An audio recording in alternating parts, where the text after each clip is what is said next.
Headed out by Ndidi, that's worth a hit.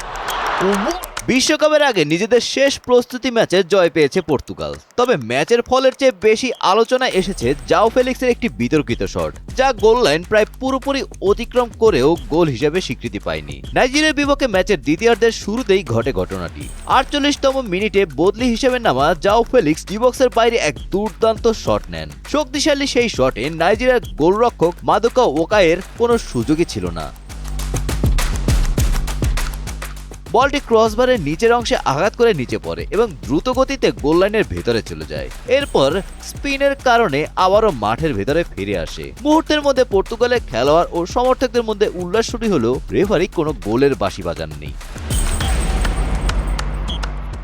রেফারির এই সিদ্ধান্তে মাঠে কিছুটা বিভ্রান্তি তৈরি হয়। পরে গোল লাইন প্রযুক্তি ও ভিআর ব্যবহার করে ঘটনাটি খতিয়ে দেখা হয়। প্রযুক্তিগত বিশ্লেষণে দেখা যায় বলের অধিকাংশ অংশ গোল লাইনের ভেতরে গেলেও পুরো বলটি লাইন অতিক্রম করেনি। ফিফার নিয়ম অনুযায়ী গোল হওয়ার জন্য বলের শতভাগ অংশকে গোল লাইন পার হতে হয়। বলের সামান্য অংশ যদি লাইনের উপর থেকে যায় তাহলে সেটি গোল হিসেবে গণ্য হবে না। ভিআর ফুটেজ ও 3D বিশ্লেষণে দেখা যায় ফেলিক্সের শটের ক্ষেত্রে ঠিক এমনটাই ঘটেছে। আরো গুরুত্বপূর্ণ বিষয় হলো গোল লাইন প্রযুক্তি ব্যবহার করা ম্যাচে বল সম্পূর্ণ লাইন পার করলে রেফারি স্মার্ট ওয়াচে তাৎক্ষণিক গোল সংকেত পৌঁছে যায়। কিন্তু এই ঘটনায় রেফারির ঘড়িতে কোনো সংকেত আসেনি, ফলে মাঠের সিদ্ধান্ত বহাল থাকে এবং গোল বাতিল হয়।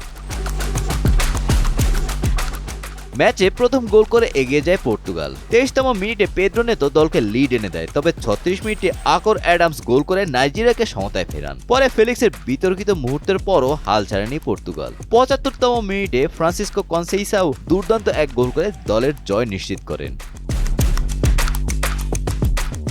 গোলাম রাব্বানি, টাইমস টুডে।